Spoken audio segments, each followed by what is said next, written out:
Hello, everyone, and welcome back to English Connect, where learning English feels just like chatting with friends. I'm your host, Sophia. And I'm Jason. Hi, Sophia. How are you today? I'm doing great, thank you. The sun is shining, so I'm feeling really happy.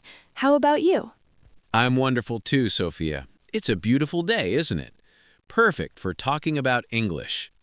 It really is. And today we have a super important topic for all our amazing listeners.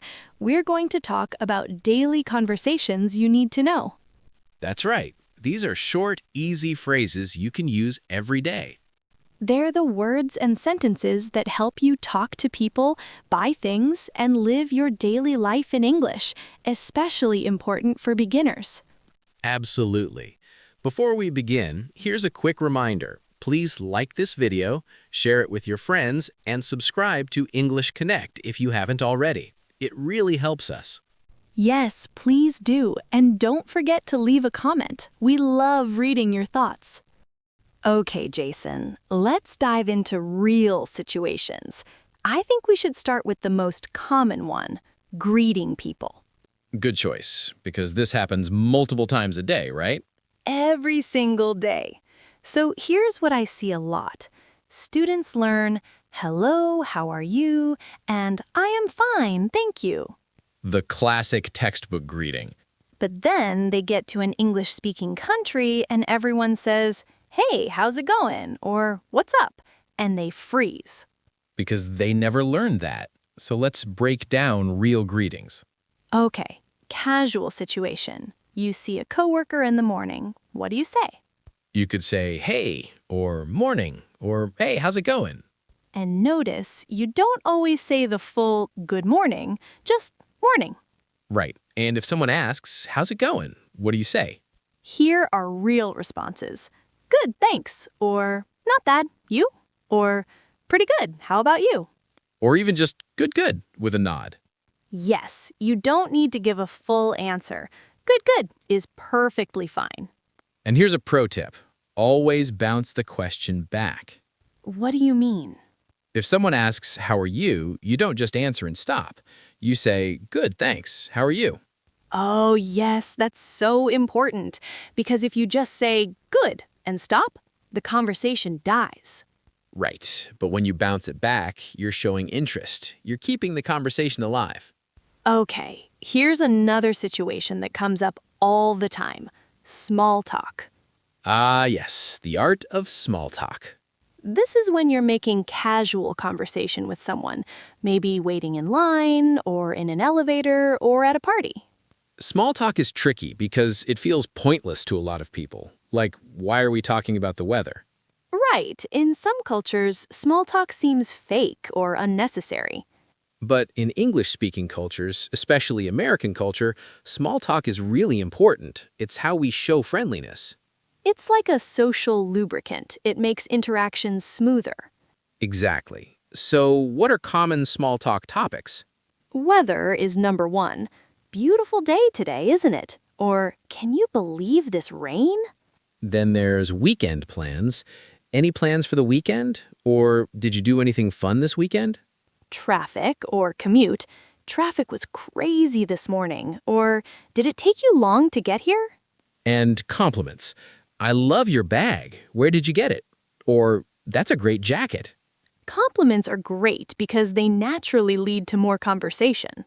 Yes, if you compliment someone's bag, they might tell you where they got it, which leads to talking about that store, which leads to other topics. Okay, here's a secret to small talk. Use observation questions. What do you mean? Instead of just making a statement, turn it into a question that invites a response. Give me an example. Instead of just saying, it's hot today, say, it's so hot today, isn't it? That little isn't it at the end invites the other person to respond. Oh, that's good. It's called a tag question, right? Exactly. Nice weather, isn't it? Busy day, wasn't it?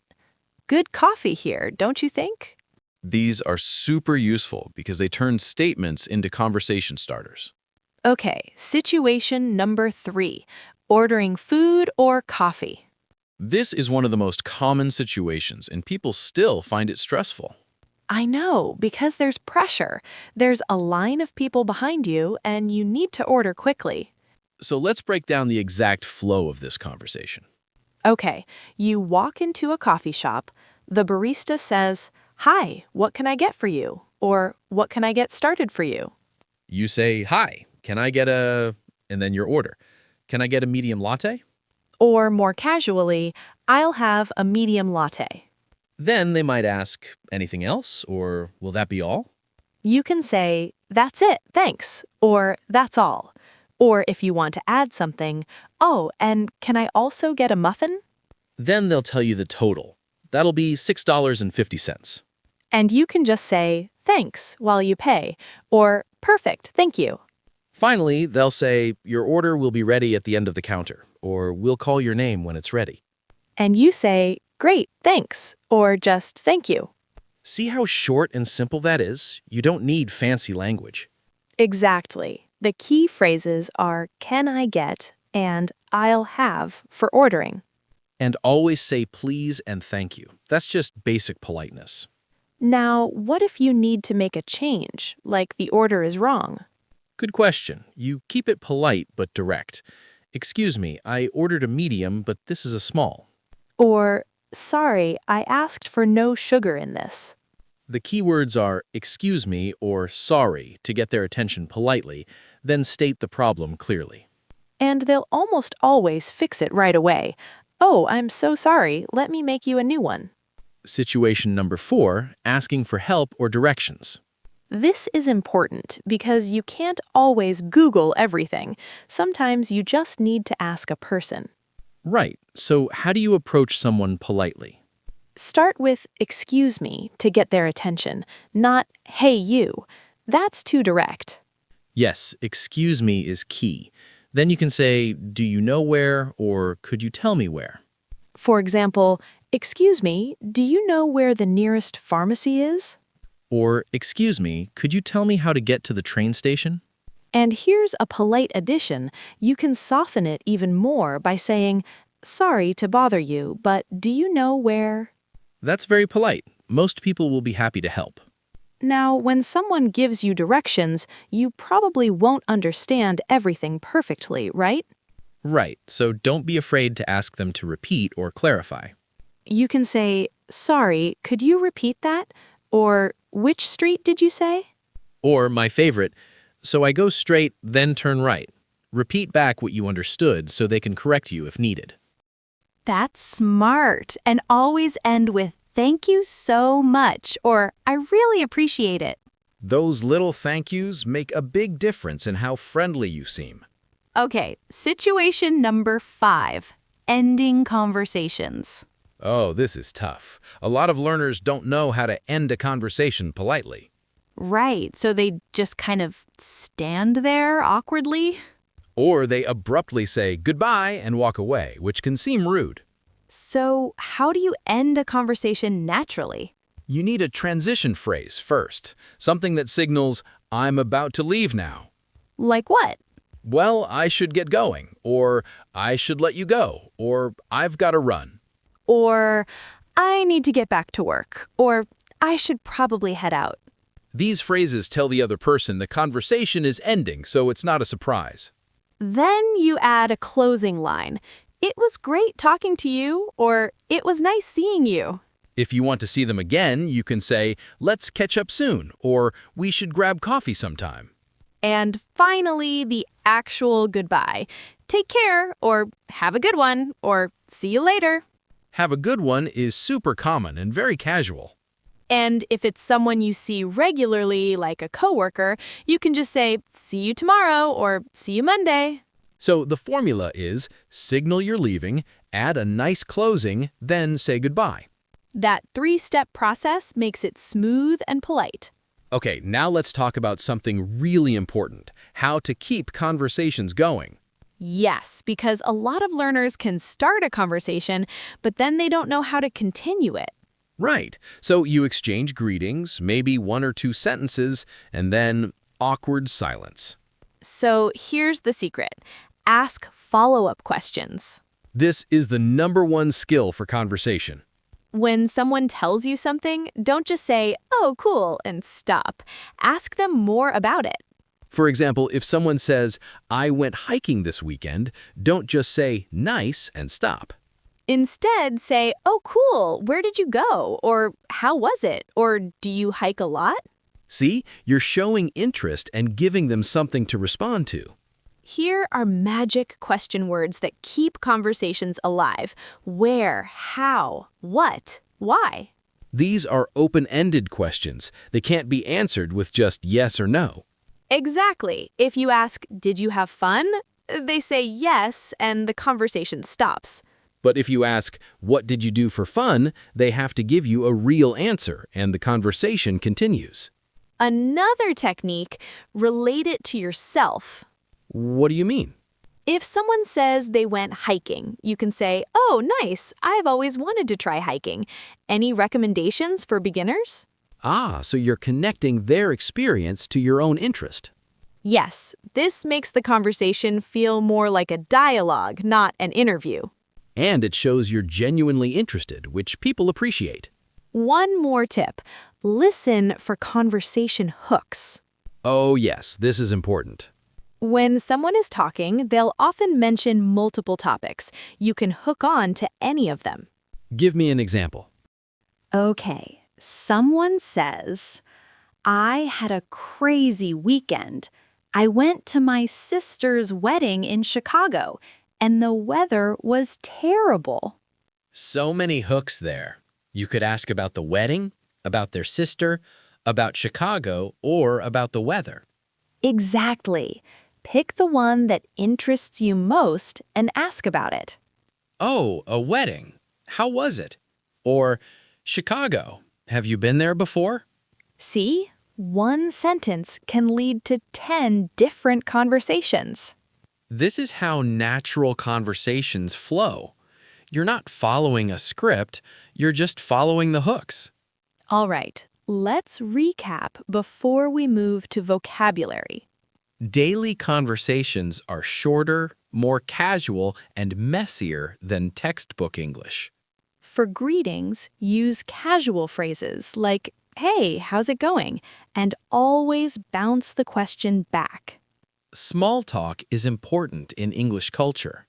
Use weather, weekend plans, and compliments as starting points. When ordering, use "Can I get?" or "I'll have," and always be polite with "please" and "thank you." When asking for help, start with "excuse me," and don't be afraid to ask for clarification. To end conversations, signal you're leaving, add a nice closing, then say goodbye. And to keep conversations going, ask follow-up questions, relate to yourself, and listen for conversation hooks. If you practice these patterns, your daily conversations will feel so much more natural. All right, everyone, time to break down 5 super useful expressions from today's episode. These are phrases you'll hear all the time in daily conversations. First one, how's it going? This is one of the most common greetings in casual English. It's basically asking, "How are you?" but more casual and friendly. You can respond with, "Good, thanks," or "Pretty good," or "Not bad, how about you?" You'll hear this constantly, at work, at the gym, at coffee shops, everywhere. And you can also say, "How's everything going?" which is the same idea. Second expression, to catch up. To catch up means to talk with someone you haven't seen in a while and exchange news about your lives. We should catch up soon means we should meet and talk about what's been happening. Or let's catch up over coffee means let's meet for coffee and talk. It's a very common way to suggest meeting someone in a casual, friendly way. Number 3, I've got to run, or I need to run. This means you have to leave quickly. You're in a hurry. It doesn't mean you're literally running, it just means you're leaving. "Sorry, I've got to run. I'm late for a meeting." Or, "I need to run, but it was great seeing you." It's a casual, polite way to exit a conversation. Fourth expression, "That's it," or "That's all." This means nothing more, or that's everything. You use it when ordering. Can I get a coffee and a muffin? Anything else? That's it, thanks. Or when someone asks if you need help, do you need anything else? No, that's all, thank you. It's a simple way to indicate you're done and don't need anything more. And finally, have a good one. This is a super casual, friendly goodbye. One means day, so you're saying have a good day, but shorter. You'll hear this from cashiers, baristas, coworkers, everyone. All right, have a good one. You too. It's probably the most common casual goodbye in American English. So those are your 5 expressions. How's it going? To catch up. I've got to run. That's it. And have a good one.